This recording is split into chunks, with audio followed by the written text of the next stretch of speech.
સલામતી સવારી એસટી અમારી આવા સૂત્રોને કલંક લગાડતો એસટીનો રંગીલો ડ્રાઈવર પોલીસના સકંજામાં આવી ગયો છે। એક મહિલાની છેડતી કરવી તેને ભારે પડી ગઈ।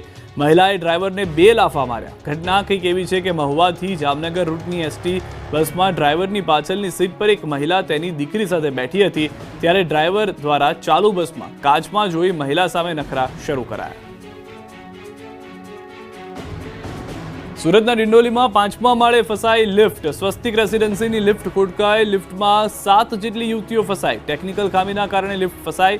ફાયર વિભાગે ફસાયેલ મહિલાઓનું રેસ્ક્યુ કર્યું। લિફ્ટનો દરવાજો તોડી તમામને બહાર કઢાયા। દાહોદ રેતી ભરેલી ટ્રકે લીધા 2 માસૂમના જીવ। દેવગઢ બારિયા નજીકના આખલી ગામ પાસે રેતી ભરેલા ડમ્પર અને મોટરસાઇકલ વચ્ચે ગંભીર અકસ્માત। 2 વ્યક્તિના ઘટના સ્થળે કરુણ મોત જ્યારે એક ગંભીર રીતે ઘાયલ। અકસ્માત બાદ ડમ્પર ચાલક ફરાર। પોલીસે ગુનો નોંધી તપાસ હાથ ધરી।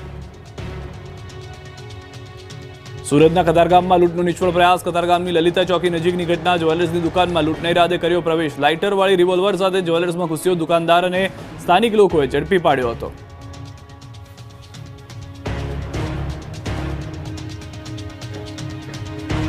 હાલ રોકાઈશું એક વિરામ માટે।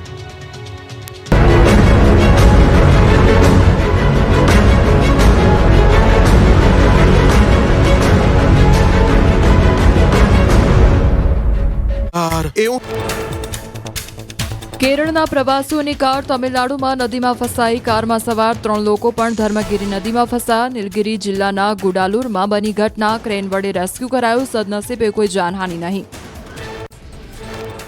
કેરળમાં દક્ષિણ પશ્ચિમ ચોમાસાની તીવ્રતાને કારણે મુલ્લાપેરિયાર ડેમમાં પાણીનો પ્રવાહ વધ્યો। ડેમનું પાણીનું સ્તર એક જ દિવસમાં 3 ફૂટ વધીને 118 ફૂટને પાર થયું। નીચાણવાળા વિસ્તારમાં અવરજવર ન કરવા પ્રતિબંધ।